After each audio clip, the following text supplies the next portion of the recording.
Hi, everyone. Welcome to another webinar from the Penn Project on the future of U.S.-China relations. My name is Nason Mahboubi, the director of the project, and today you'll hear from the research, education, and academic freedom team of fellows from our third fellowship cohort. As hopefully you know, we are currently in the midst of a 6-week cycle of publishing the working papers and summary findings and recommendations from all of our third cohort project fellows week by week. We're now in our third week. We still have 3 weeks to go, all in the lead up to President Trump's visit to China at the end of this month.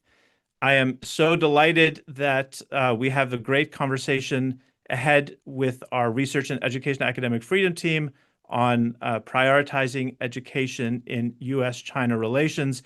And just before we embark on that conversation, I just want to remind any potential applicants out there that we are currently searching for our fourth cohort fellows. The application deadline is March 17, and if you watch this and others of our videos over the 6-week period, you'll get a sense of what it would mean to be part of this program and what kind of work you would be producing in the course of this year-long fellowship. Without further ado, let me invite today's speakers up on stage so we can get today's conversation going. So you see here on screen our terrific panelists for today. And first, let me introduce our moderator, Rosie Levine, the executive director of the U.S.-China Education Trust, and herself an alumna of this program, one of our second cohort fellows. Our panelists from our third cohort include Yingyi Ma, professor at Syracuse University's Maxwell School and also affiliated with the Brookings China Center. We have Emily Matson, a historian of 20th century China, who is at Georgetown University, and Wyne, a senior advisor at the International Crisis Group. I'm so much looking forward to listening to all of you today and hearing your responses to Rosie's questions about your papers. And with that, I'm going to log off and hand it over to Rosie. Wonderful. Thank you so much, Nason, and it's great to be here. About 1 year ago, I was in the hot seat presenting my research as part of the second cohort of this program. So I'm very glad to now be asking the questions instead of having to answer them. But my task is easy because the papers that Yingyi, Emily, and Ali produced are really interesting, and I think will spark a really fantastic discussion. So just to kind of set the stage as we dive into hearing about the work that they've been doing through this project, I kind of want to zoom out first and share a little bit about where we are today in the state of education in U.S.-China relations, the topic of our panel. So we all know the numbers are low. It's not just about the numbers, but the numbers remain pretty striking. We have fewer than 2,000 Americans studying in China right now, down from 15,000 a decade ago. On the Chinese side, we have Chinese student enrollment in the United States is down nearly 30% since before the pandemic. And, these numbers are representative, I think, of these trends that we see on both sides, which is greater skepticism towards education as a at least mutual pillar in the relationship, something that's unequivocally good. There might have been some discrete voices in the previous decades who might have had some, issues with the education connectivity between the U.S. and China. But for the most side, it was seen as a positive and a stabilizing force in the relationship. And of course, today, I think we all know that that situation is completely reversed. There's a lot of scrutiny on the United States side and in China's side about the role of education and how it should be kind of recast or shaped as the relationship has become more competitive. A very quick set of numbers research on my side, which I hope someone can fact check if I'm wrong. But in the last Congress, I saw about over 1,000 bills covering China or higher ed. So around 500 on China and around 500 on higher education, maybe give or take a few. And so these issues aren't just kind of being handled on campus. They're not being handled by individual university administrators or by students and the decisions of them and their parents. These are increasingly not just kind of political issues, but policy issues for Congress, for for the executive branch and for the various institutions within the United States that deal with education and higher ed in China. So as we go into this conversation, I'm really glad that we have 3 fantastic panelists who've taken on 3 extremely thorny and different issues in this topic. So we'll start with focusing on each of their papers, giving them each an opportunity to share what they're researching and why. and to dive in a little bit and give the audience a bit of an understanding of why they picked this topic and what really the significance is to U.S.-China relations, the topic we're here to talk about. So we'll start with Yingyi. So Yingyi, your paper focuses on the H-1B visa issue, which has gained a lot of attention over the past few years. I think there've been headlines and news articles about this issue. It's a visa policy program that I think a lot of people weren't aware of until the past few years. And you're diving into this topic, looking at the impact on U.S.-China relations. So I'll turn the floor to you to tell us a bit about your paper, why you picked this topic, and what we should be understanding about H-1B visas in the context of U.S.-China relations. So Yingyi, the floor is yours. Sure. Well, thank you so much, Rosie. I'm so glad that you're probably the most appropriate person to moderate this discussion as the Executive Director of U.S.-China Education Trust. H-1B visa is primarily the pathway through which highly skilled immigrants can work legally in the United States. So a lot of people are not even aware of this program. Let me just give you some kind of a very brief introduction. The program was really initiated in 1990. And since 2005, every year, the United States issues 85,000 new H-1B visas. That's the cap. But since 2005, there is a tremendous amount of growth in the international student enrollment. And Rosie, you just mentioned that since the pandemic, the Chinese students has experienced 30% drop. But there is a large picture over the past 2 decades that the real number of growth is Chinese student enrollment actually represents 350% increase from 2004 and onwards. So, but H-1B visa cap has remained stagnant, okay? So that really creates this very important issue of sort of supply and demand. The demand exceeds supply. It's not just Chinese students. The overall international student enrollment has doubled since 2005. So in responding to the over sort of increasing demand, a random lottery system has been created in 2008. So in other words, instead of addressing this from the labor market sort of meritocratic model, this is basically a chance model. And so give you a very, citing the number, in 2024, over 700,000 registrations were entered in the lottery system. So that has become yielding a selection probability of roughly 1 in 9, okay? So that has created the important implications for a lot of Chinese students not being able to get the H-1B visa. So what can they do? They leave. And most often they return to China.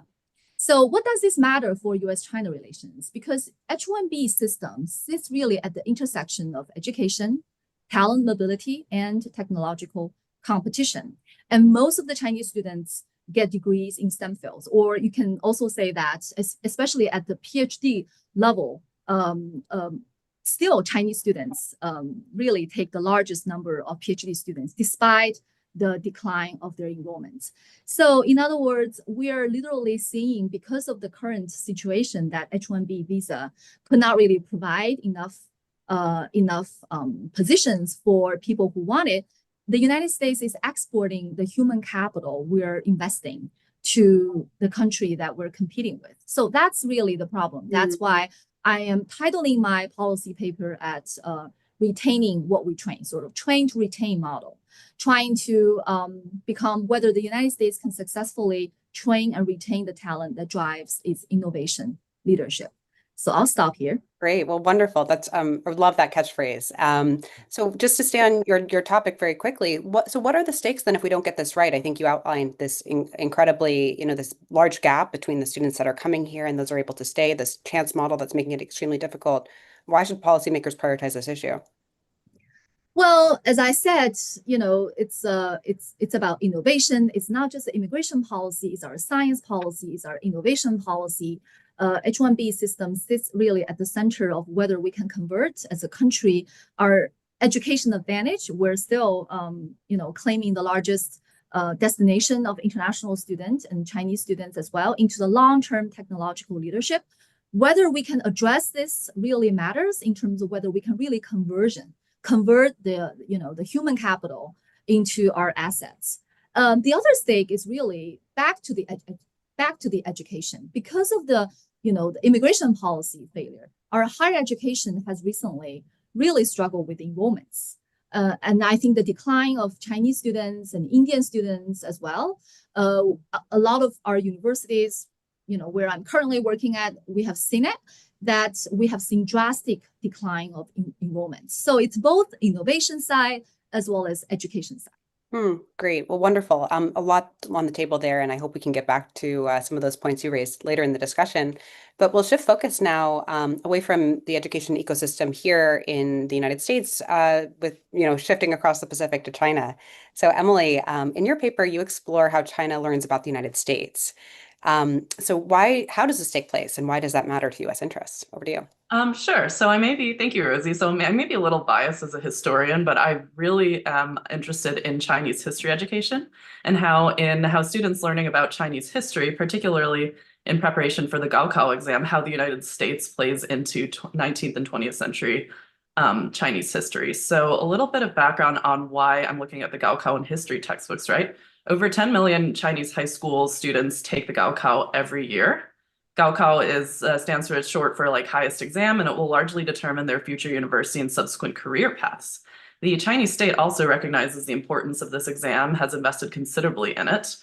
The Gaokao, now history is not a required testing subject on the Gaokao, but both in the first 2 decades of the 20th century, if you took the humanities track, then you had to be tested on history, geography, and politics. And now there is a different regions have different models, but it's often the 3+3 model, the 3 required subjects of Chinese, math, and English.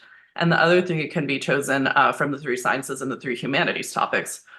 Even if history is not chosen, though, geography and politics, I would say there's a huge historical influence in this, particularly after the patriotic education campaign in the 1990s. This was very much focused on history education by the party, and centered on China's century of humiliation narrative, as well as the party's role in rescuing the Chinese people from this, right?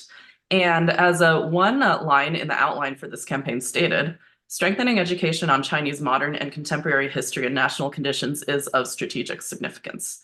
So clearly the party cares a lot about history education, and Chinese students often have to study history education via history textbooks pretty rigorously if they are going to take it on the Gaokao examination. Now, how this relates to the United States. The United States is portrayed in a pretty mixed light in these history textbooks, sometimes positive, sometimes negative. I won't go into every example that I went into in my paper, but for instance, the United States was involved in the opium trade. The United States was involved in this 8-nation alliance that suppressed the Boxer Rebellion. Other negative instances would be, of course, the Korean War, when the US and the newly founded People's Republic of China were adversaries, or the 1999 accidental NATO bombing of the Chinese embassy in Belgrade, right? So those are the negative ones. Positive ones, I mean, particularly this past year with the 80th anniversary of the end of World War II, I noticed a lot of language around the Flying Tigers, about the Sino-US alliance in World War II. And another positive example would be the Nixon-Kissinger visit and the era of rapprochement in the 1970s. So why am I concerned about all of this? I think soft power is extremely important, and these views of the United States that Chinese students are learning through their education system really has a big view in kind of molding their worldview, how they view their own country, and how they view the United States as well. So in terms of my recommendations, I'm still working on developing these a little more, but I think that relevant US cultural and educational organizations such as, for example, the American Studies Network in China should really pay attention to creating content on US history to just increase a nuanced view of the United States in the Chinese context, not to supplant. I'm not talking about supplanting current education systems, but just maybe creating additional resources for interested students to learn about Chinese history. Great. Well, wonderful. And really interesting topic. I think we can come back to love to hear some of the examples specifically of how those and why you think some of those historical moments are covered differently. But just kind of to help the reader or to the viewer who might not be thinking about, know a lot about the Chinese education system, I think that the large perception here in the United States was that it's very state directed. It's maybe even propagandistic, that students in China are hearing a lot of state rhetoric in their classroom, and that's really maybe not worth taking seriously on our side because it's, propaganda is propaganda. Is that assumption correct? And what do you think we miss if we are looking at, as if we're dismissing the education that's taking place in Chinese classrooms? Yeah, so thank you for this provocative question, Rosie. I think the assumption is partially correct, but we need to kind of analyze it a little bit and how this assumption misses a couple key points. While it is true that the Chinese state is quite involved in directing history education in China, including in textbooks, well, firstly, I want to point out that this is not unique to China, nor is it unique to systems that lean authoritarian. In our own country, in the United States, our textbooks are also influenced by state and national interests. So to kind of other China in this way and be like, oh, that just happens in China. I mean, it kind of, we need to self-reflect as well on how this process takes place in the United States and in other countries around the world. Two, this also misses the evolution of the Gaokao. The content is not static, but it evolves over time. And the content and requirements can vary depending on region and municipality. And three, this assumption that there is state involvement not meaning it's not worth taking seriously, I would disagree, because propaganda often relies on real historical experience, particularly historical trauma. For instance, like I study World War II in particular in China and how the Japanese invasion was so traumatic for many Chinese people. Sure, there is an element of propaganda in how it's portrayed today, but that doesn't make it false. So breaking down this true-false dichotomy. Yeah. So then just to stay there for very quickly, so then how do you recommend that policymakers here in the United States especially address this? It sounds on first blush, a lot of the recommendations might be to the Chinese government about how they teach education, but what do you think on the US side we can do? Yeah, I mean, I think in the US side, this is a good question. I mean, in terms of I hesitate to exactly recommend Confucius Institute model because I know that's a very mixed model, but I think it had some success in promoting Chinese language and culture. I don't think it was all negative. You mean the inverse, so a Confucius The inverse, Institute right? model The of the United Confucius States soft power. Institute, Yeah. something Okay, US soft power in China. Yes, okay, correct. got it. Okay, we can come back to that. I think we can maybe look to the Confucius example, Confucius Institute example here for some maybe opportunities and challenges of that approach. But I'll turn the focus again to Ali's paper as to get your ideas here on the table before we open up a broader discussion. Bring the focus back here to the United States. You really look at this question of how we understand China here in Washington and in the halls of policymaking. Tell us a bit about your paper. You're proposing a new fellowship at Congress, like looking at China expertise. So why do you think that's necessary? And talk us through what you're thinking. Thanks very much, Rosie. So I think that the rationale is pretty straightforward. We say a lot that there's no more consequential relationship in the world than that between the United States and China. And as cliched as that statement has become, cliches are very often grounded in truth. And I think that this proposition is absolutely correct. It is the most important relationship. It will only become more important. And I would go even further and stipulate that a good chunk of the history of this century, a good chunk of how this century evolves, will ride on the evolution of the US-China relationship. And when we look at the bodies in the United States that are going to be stewards of that relationship, Congress is, of course, one of the paramount, bodies. So the rationale for the fellowship is we need all sort of hands on deck. We need as much expertise as possible available to, of course, the executive branch. I'm focusing more on Congress. It seems to me that now is a really interesting time to propose such a fellowship and implement it. I get the sense, at least anecdotally, that there's a little bit more sort of political breathing room in the halls of Congress for a different conversation on China policy. I think in part it's because of, you could say, the Trump effect. President Trump is, I think, quite iconoclastic within Washington in terms of how he thinks about President Xi, in terms of how he conceptualizes strategic competition. So President Trump is kind of shaking things up. And there's also a structural reason why I think there's a little bit of an opportunity for a fresh conversation. A few years ago, there had been some discussion in the United States that had gained a fair bit of traction, saying that perhaps, China's best days were over, that perhaps its overall power had maybe reached sort of a maximum. I think that there's a growing sense now, whether you look at its military modernization, its technological strides, its diplomatic footprint, that the likelihood of a kind of a decisive Cold War style victory over China is probably unlikely. The greater likelihood is that the United States and China are going to be contending with one another for the long haul, maybe in perpetuity. So the question is not how does the United States win a decisive victory, but instead, how does it contemplate competitive coexistence?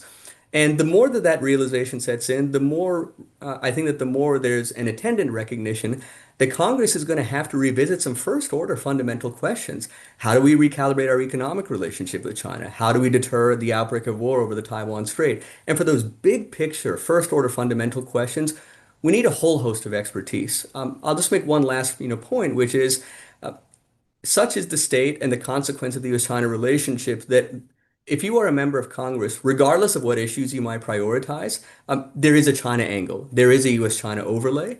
And so given the importance of the relationship, given this kind of fluid political moment that we're in right now, where there is, I think, a little bit more breathing room for a different conversation, this fellowship would just help to inject some fresh perspectives, some fresh ideas into a very important conversation in the halls of Congress. Great. Well said, Ali. And maybe just you can talk through, I know you outlined this in more detail in your paper, but just in the short form, what does this look like? Is it modeled on a certain predecessor in terms of this fellowship?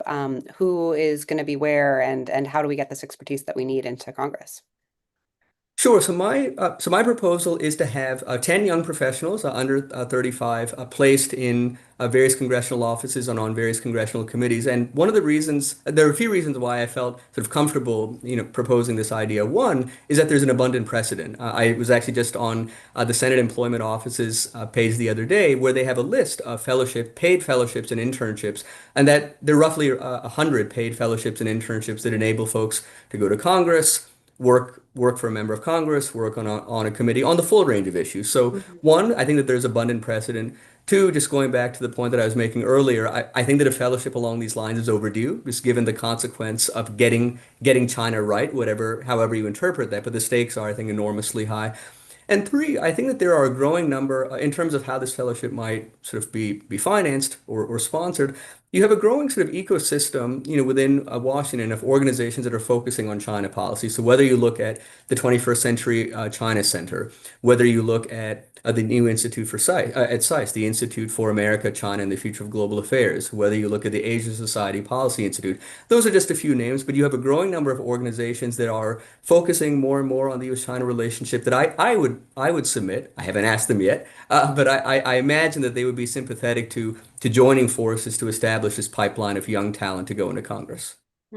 Wonderful. Well, a really interesting idea, and I actually think, we can open up the conversation and bring all these really useful proposals in. And I'm particularly drawn to the three of these papers because I think you're all thinking a little bit outside the box about what the current challenges are and feasible solutions. So I know credit to Nason and the team for also helping to shape those recommendations, but I think it leaves us with a really useful set of conversations to have about what we really do need to be investing on the US side to ensure that we are meeting tomorrow's challenges essentially in the bilateral relationship and American competitiveness overall. We have seen, though, a lot of challenges on these issues, and I'll open this up to everyone.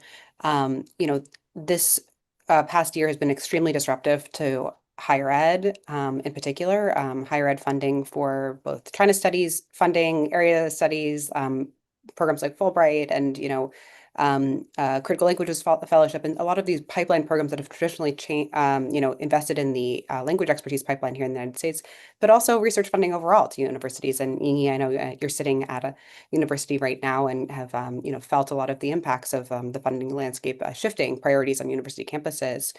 And then, in addition to that, that's on the higher ed side. On the U.S.-China side, we've seen an extremely disruptive year in geopolitical dynamics between the two sides. The two leaders are potentially scheduled to meet as of today. Right now, they are still planning to meet in about 2 weeks' time, but amid a backdrop of acute geopolitical crisis in Iran and recent strikes in Venezuela and a shifting geopolitical landscape around us. So what's the case to make that these issues should be centered and prioritized amid all of these policy priorities and the kind of like unsteady grounding I think we find ourselves today? Why do you think that these, each of you, I can respond in no particular order, but why do you think that these topics are worth emphasizing now?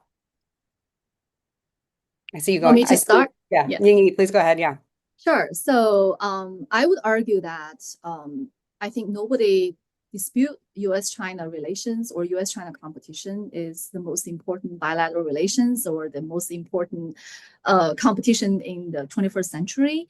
And if you're really thinking hard on it, the core of this competition, I think, is talent competition, from military to technology to trade, everything, education is really the foundation of it. That's why I think the talent competition and the talent policy should be on the table and should be really considered in conjunction with all these other very important issues. And that's why, going back to my policy focus, which is about H-1B visa reform, is that H-1B visa, the largest misconception is that I think for the American public, the politicians, oftentimes understand it as, immigrants abuse the system, which is to some extent, I think I'm not really saying the abuse is not existing. I think the abuse has been largely addressed in 2024 when Trump administration has solved this multiple registration issue. So now the registration number has gone down, but it's still the demand far exceeded the supply of the 85,000 cap. And one of my policy recommendation is there is the absence of track for this US educated international graduates to apply for H-1B visa. So they're basically thrown into this general pot and they're getting selected by chance. And I think that's wrong. And that's why I am proposing to have this US educated graduate track, especially prioritizing US educated PhD degrees for H-1B visa. And that's a very important policy behind, it's not just science policy, it's innovation policy. And ultimately, it is about our national competitiveness. Great, very well said. Ali, I see you nodding along. Do you want to take this next? And then Emily, over to you.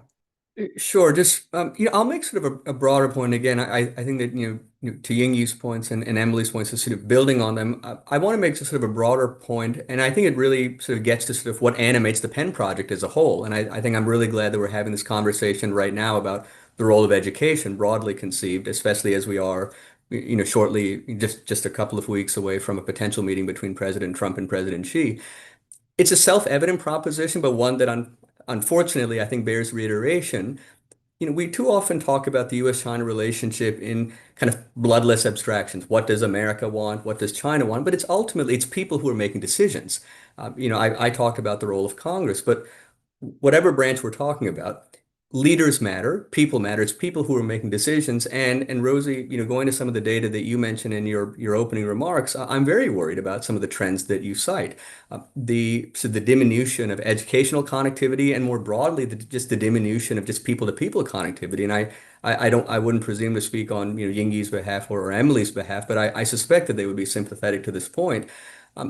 The fewer sort of sinews of connectivity, human connectivity there are, the more likely it is that 5, 10, 15 years down the road, you have US leaders who don't know their counterparts in China and vice versa. And when you don't have those human connections, you're more likely to ascribe malign motivations to your interlocutors. You're not going to have counterparts whom you can call up in times of crisis. I would like to imagine, and I think that we have precedent for this. I would like us to, in the United States and China, to get back to a point in which you have sort of younger cadres of folks who are coming up, they're forming relationships with one another, that when they find themselves in positions of influence, they have well-established relationships, they can call one another up. And so I'll just make one last point about the importance of that connectivity. It helps to build strategic empathy. And sometimes strategic empathy is conflated with strategic sympathy. They're very different. Strategic empathy means even if I disagree with you, and especially if I disagree with you, I at least make an effort to understand how you've come to your views, why you render the judgments that you do. You're far less likely to practice strategic empathy if you don't have those human relationships. Wonderful. Yeah, incredible. I think incredibly timely to think about that specific word, strategic empathy, as we think about the prep that's going into the summits coming up in a few weeks from now, right? Sitting across the counter from your counterpart, how do you think about that? That's the students who come here, as Yingyi discusses. Emily, on your side, over to you. That's the students who, on the Chinese side, who are learning about American education in their classrooms, totally, informing how they approach these their counterparts and interlocutors. So, Emily, over to you if you want to chime in here as well. Yeah, absolutely. And Allie, you are absolutely correct. I am very sympathetic to the points you make about the importance of people-to-people connections. And going back to the question Rosie posed about, with all the geopolitical tension, not just between the US and China, but in other areas of the world as well today, why should we care about these issues? And I would argue that US-China relations, we cannot view them in just the narrow silo of US-China relations, but we need to view their impact on the world. Third parties are deeply impacted by US-China bilateral relations, which is why, for instance, the PEN project now has the European cohort, the Asia-Pacific cohort. And I would also argue that China's perception of the United States, we should care about it both because it influences, of course, how Chinese students view the United States and the Chinese public, but particularly in the global South, I would argue it has a huge impact as well. China is portraying itself as the leader of the global South, largely due to its experience in the century of humiliation. And it influences how people in other countries outside of China also view the United States. This has an effect on how the US is viewed worldwide in terms of US soft power as well. So it's not just US and China, but I think the impact spills over to a lot of other places in the world as well. Great. Well, to stay on you, Emily, we're thinking about the experiences of you're looking mostly at the classroom experience, in China, right? But one dynamic that touches on Yingyi's paper as well is the huge numbers of Chinese students who are coming here to study in the United States, nearly 300,000 students. So how would you clarify or classify that group, that cohort, in their experience in shaping public opinion on the United States and China? And are you looking at that in your paper as well? Thank you, Rosie. I think you have a little more expertise in this particular matter than I do, which I really appreciate your work on this topic. So I would argue that the Chinese students that study in the US often go back to China and have a lot of influence. They often come from very influential families, that have the resources to enable them to study abroad here in the first place. They have a lot of impact on Chinese society. I would argue that, they do, since they're exposed to a variety of both academic viewpoints growing up in China and then those from abroad, they often have very nuanced perspectives. As somebody who teaches in the classroom, I am often very inspired by the amazing Chinese students I have and their ability to think through a variety of perspectives. Some of them have studied Chinese history growing up, but then take Chinese history at the undergrad level just because they want to learn more about the Western and American perspective on Chinese history. So I think this is an important cohort. Unfortunately, I have not addressed them very much in my paper thus far, but yes, I agree that it's very important to pay attention to this group. Great. Well, I mean, I think I only raise them because I think they could be really good supporters and endorsers of some of the recommendations you make here in your paper. You call on American institutions operating in China to help to kind of diversify the information about America that's available to the Chinese public. The alumni of American institutions are this incredible cohort, in the hundreds of thousands. Actually, I don't know the number, but I am, maybe even millions at this point of Chinese who've come here, experienced American culture, life, history, nuances, good and bad firsthand, and go back and have, I think, an powerful story to tell. So that's a great point. Thank you, Rosie. There's some amplifiers there for your recommendations. And then over to Yingyi as we think about these cohorts of Chinese students who are coming here. So, we've seen, just to go back to the headlines, we've seen a lot of change on H-1B policy. Some advocate, Elon Musk, I think most notably, that the tech world has really endorsed H-1Bs as this incredible, energizer for American innovation, whereas others would say that it's maybe disincentivizing opportunities for Americans and giving, choice roles to immigrants rather than Americans here. You looked at this question closely. What's the evidence that you see, and what's your assessment based on all of the kind of chatter we're seeing in this space on H-1B visas these days? Great. Well, this is a great question, and I think also speaks to one of the major misconceptions of H-1B visa. That is, oftentimes American public understand H-1B visa as this sort of big tech issue, and as well represented by Elon Musk. As a matter of fact, H-1B visa is demanded, is taken by a wide variety of labor market occupations. Just to give you a few examples, 1 in 4 American doctors were immigrants, foreign-born, first generation. 1 in 5 or close to 6 accountants are immigrants. So, and a sizable number of architects are taken H-1B visa as well.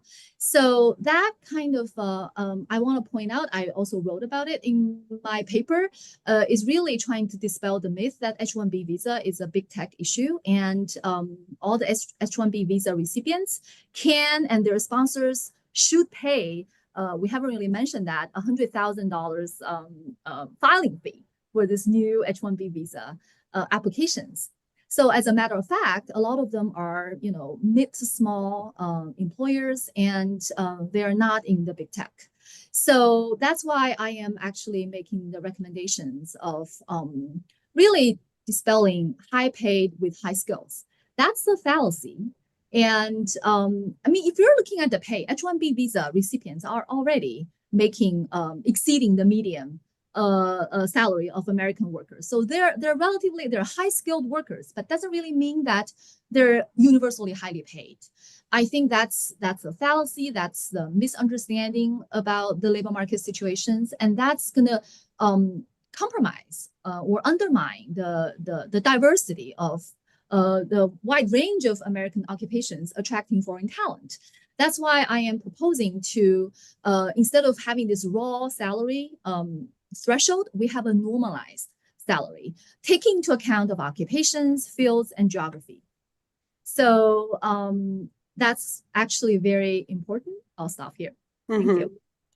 Great. I think this myth that H-1B really is only for high-tech industries, I think that is a widely held belief. So maybe, do you want to just staying on you very quickly, where do you think, what other industries did you see in your research? What other areas do you think is crucial to American competitiveness that we're maybe overlooking if we only focus on the high-tech aspects of H-1B visas? I think medical field, healthcare is definitely very important. And a lot of H-1B visa holders, they're working at the underserved areas where the medical healthcare providers are really fewer in supply.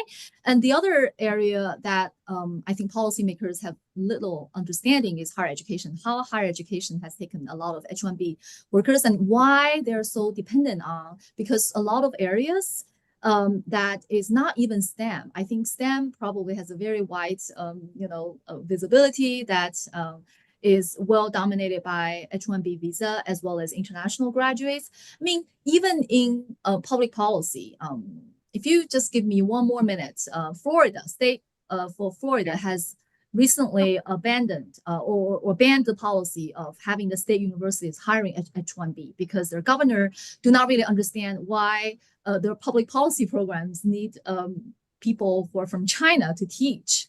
And what they don't understand is that public policy programs need people oftentimes with economics PhDs, and economics PhDs, 50% goes to foreign-born. And a lot of people don't really understand that, all these high-level quantitative fields are actually supplied and dominated by international graduates. And why is that really happening? That really has to go back to American education system and why our K-12 has not really prepared so well for the math education and so on and so forth. Yeah. Great. Well, those are really good examples. And then turning to Ali, as we think about the policymaking side of this as well, where Yingyi brought up this example of Florida banning H-1Bs on campus. We're seeing, the policymaking on China is increasingly diffuse. State level executive branch, of course, has a big stake in foreign policy and China policy in particular.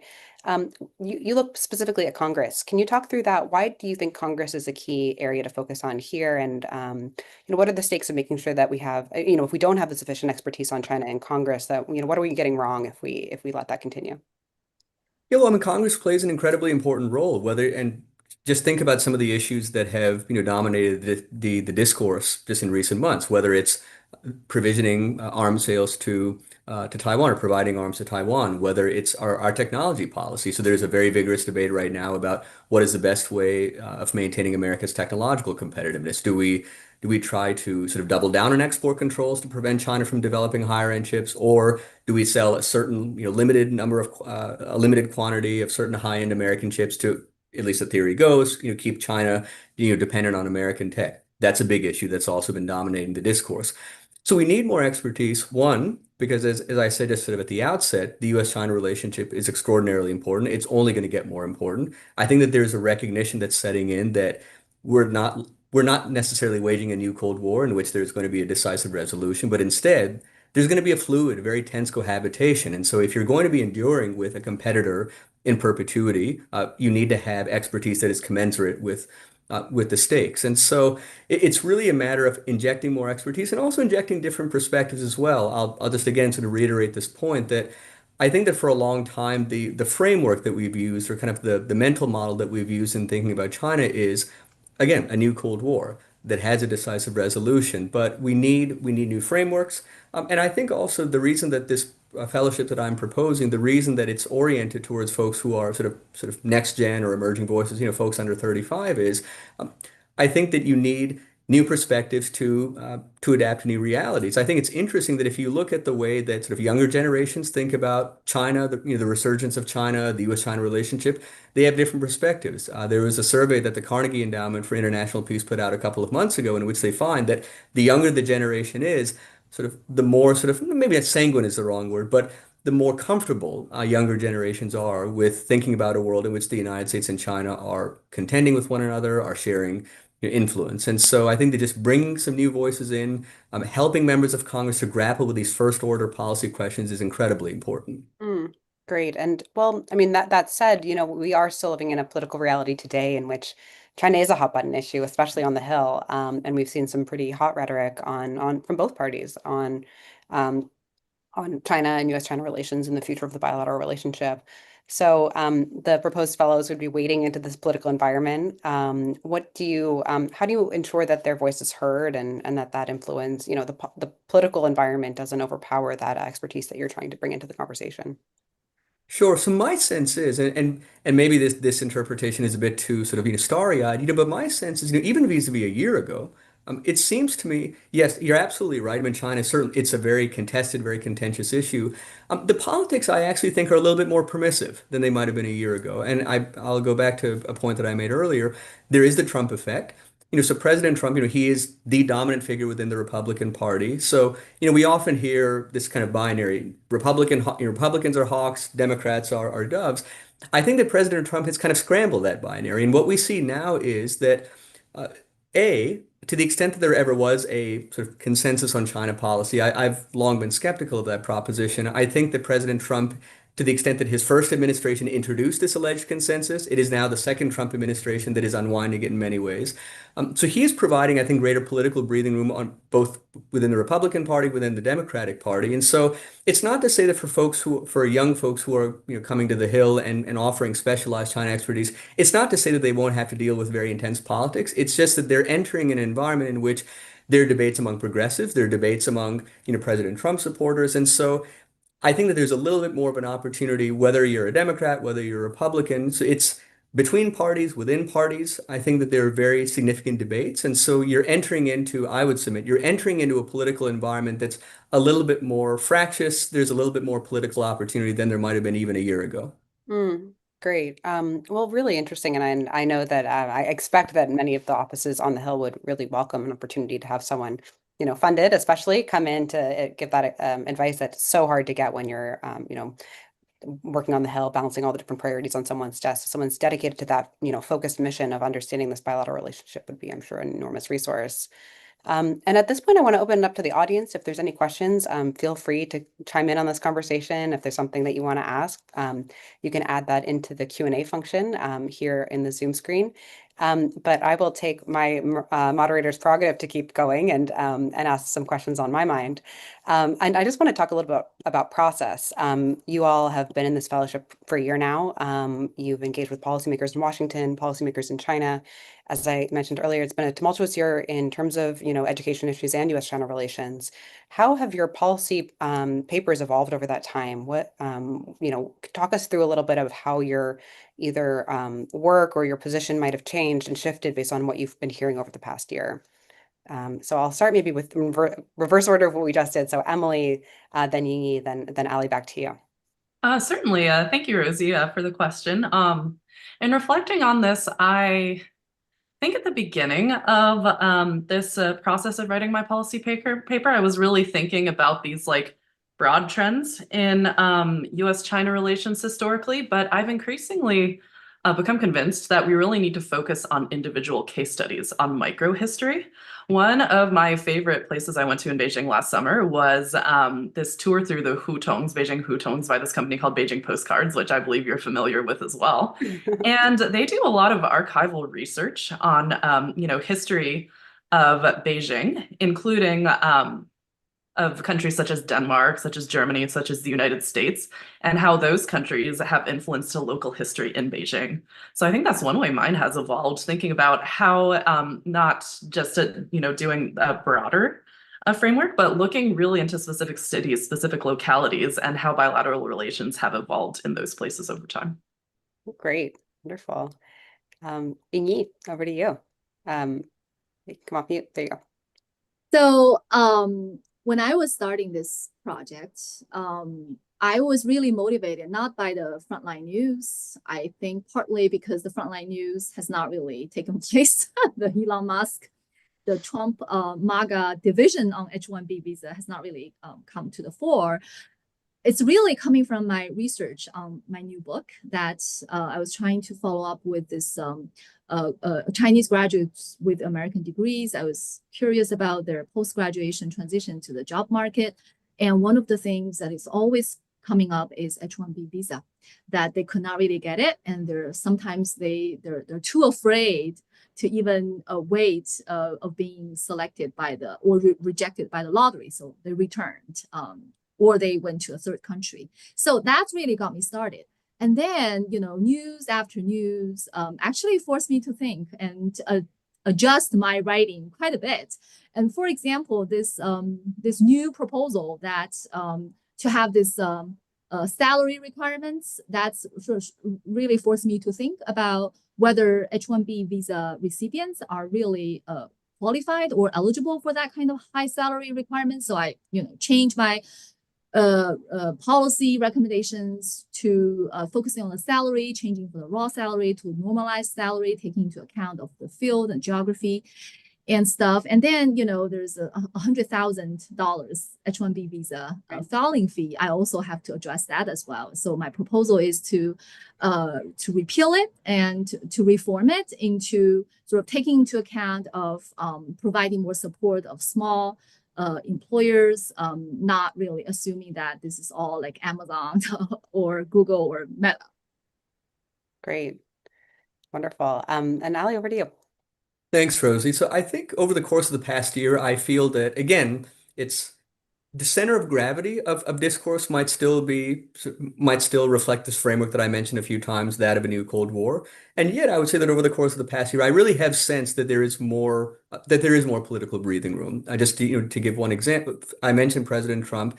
Certainly the way that he's spoken about, President Xi, I think it was very notable that before the two leaders met in South Korea, he invoked a construct that would have seemed verboten had a prior commander-in-chief invoked it. He said the G2 is set to convene shortly, referring to sort of an informal relationship between the United States and China, reflecting their significant weight in international affairs. And then the House delegation that went to China this past September, it was the first House delegation to China since 2019. It was a bipartisan delegation, and I was struck. In recent years, when congressional delegations had gone to China, very often in the run-up to those delegations, the participants would face charges that by going to China, that they were perhaps being overly conciliatory, weak, soft, various other, labels. I was very struck and I was encouraged that the delegation proceeded with relatively little fanfare. And in fact, when the delegation members came back, to a person, they all reflected well on their trip, and they said, we want more of our colleagues to go to Congress. And so it seems to me, importantly, I mentioned it was a bipartisan delegation. So the Republican member of the delegation, Representative Michael Baumgartner, he wrote an opinion piece for Fox News shortly after coming back saying, look, we need to talk with China. That's an insurance policy against miscalculation.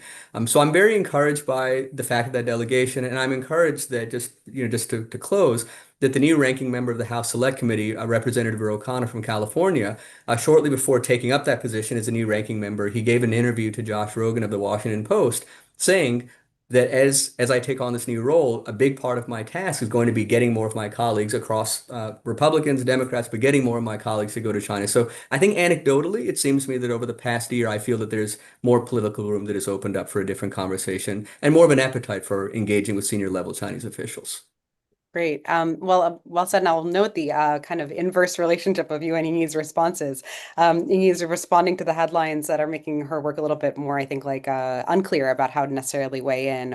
Where Ali, you're seeing a little bit more space in your area. So I think really, I mean, I know that you have all been engaging broadly and deeply with various different communities throughout this project, and an endorsement for what they're doing, what Nason and the team is doing at the Penn Project to be able to expose a wide range of views and strengthen these policy papers through that process. One last question for me as a closer, and I'll summarize both a question that we received in from the audience and a question of my own. So the audience question asks that Trump is focused on all sorts of areas of foreign policy and domestic issues, international conflicts. When will the attention shift back to U.S.-China relations? And I'll add the kicker of, we're expecting the summit to come up at the end of this month.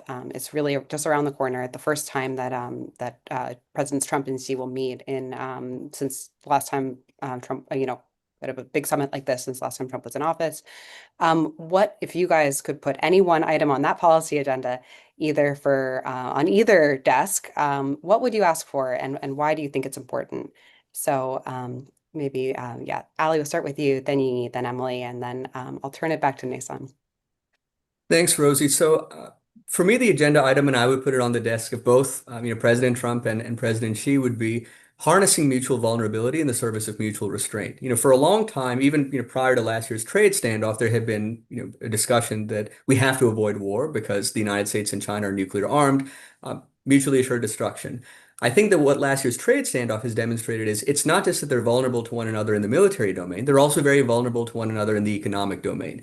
And so to the extent of that recognition that sort of extant vulnerability in the security domain, now I think a very bruising recognition because of last year's trade standoff that their interdependence also breeds economic vulnerability. Can the two leaders build on the trade détente that they agreed in Busan in this past October? And can they say, look, we need to expand the scope of that détente so that we are recognizing that we both are going to be interdependent in multiple domains. How do we harness our vulnerability to produce a greater restraint and hopefully, therefore, greater stability in the bilateral relationship?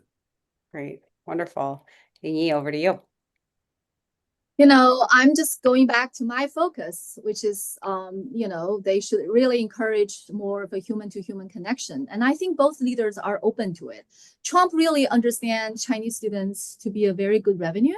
I hope that he can understand better that it's not just a revenue, but also the source of talent. So to really make that happen, he needs to come up with a better H-1B visa policy to retain this talent. So, and we have, Canada, the United Kingdom, Australia, so many examples we can learn from. Thank you. So Ali is advocating for kind of a broader softening in our relationship, finding the areas of mutual kind of cooperation, or at least, under this trade truce umbrella of what else we can do. I think that follows immediately after Yingyi is thinking about this cohort that we have here in the United States that both countries are quite interested in the future of, and seeing what we can do to advocate for better policy to keep them here. Emily, over to you. Well, I mostly want to echo Yingyi and Ali's points. Really, I don't have too much to add, except I really believe that people-to-people diplomacy is so important.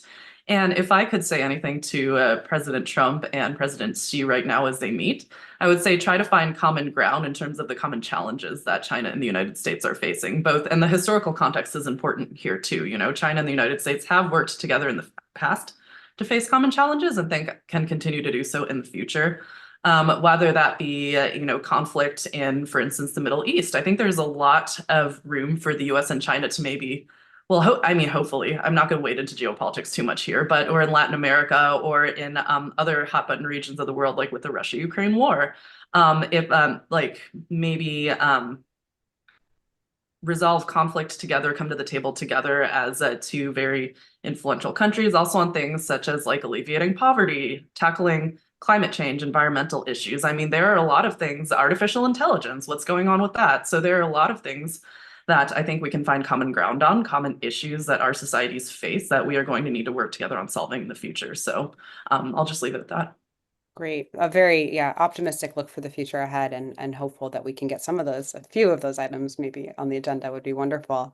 I will turn the mic back over to Nason to close us out, but I'll first thank the panelists for a really fascinating conversation on a wide range of issues. And I encourage those who have joined us online to go read the papers, which cover much more detail than we can do in our hour session. But thanks so much for the great work you're doing and for sharing it with us.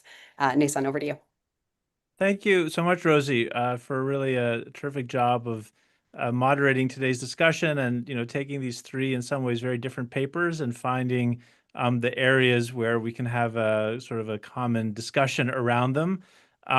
Thank you all for being part of the program and for presenting today, and to the audience, whether here on Zoom or live on YouTube. We are here at the University of Pennsylvania, just about to start spring break. So in that spirit, I'm going to wish everyone a happy spring break, although we will be back here at the same time, roughly same place next week with the next tranche of papers from, again, another group of our third cohort fellows. So enjoy everyone's spring break, but also make sure to tune in next week. And in the meantime, thank you all and see you soon.